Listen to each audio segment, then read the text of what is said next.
Foster from Canadian HR Reporter here at the HRPA Annual Conference and Trade Show. I am with speaker Sarah Neville. Thank you so much for being here today. My pleasure.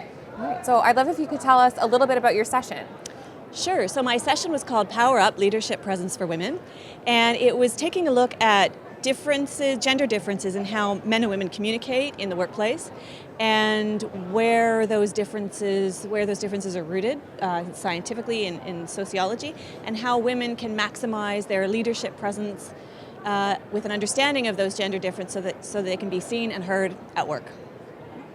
And so what would you hope HR professionals would take away from this?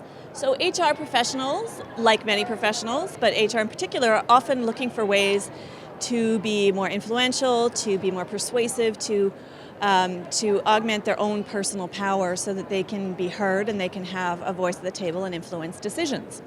And this program is all about helping women to do that, and women face particular barriers, and many HR professionals are women, to being seen and heard at work that are both that are sometimes systemic and are sometimes rooted in differences in how men and women communicate. So it's about giving women a louder voice and a bigger presence. Can you give us a little taste of the program itself?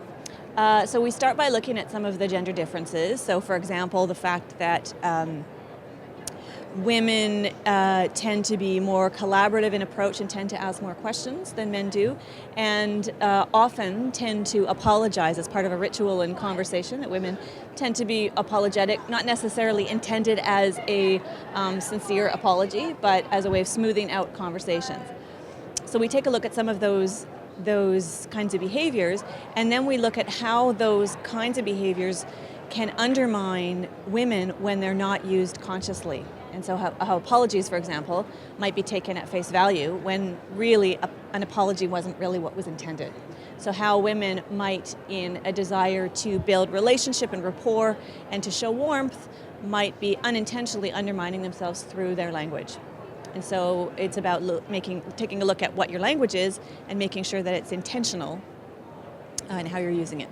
What are the verbal and nonverbal elements of a really powerful presence, whether it's in a boardroom, in a meeting, in a presentation, so that women can really be seen and heard and their ideas given the credit and the time that they're due. And it was had a huge group today, and it was a very responsive group, and we had a lot of fun and a lot of laughs, and it was a great day. Thank you so much for taking some time to speak with us today. My pleasure. Once again, this is Liz Foster from Canadian HR Reporter at the HRPA Annual Conference and Trade Show. Thanks very much.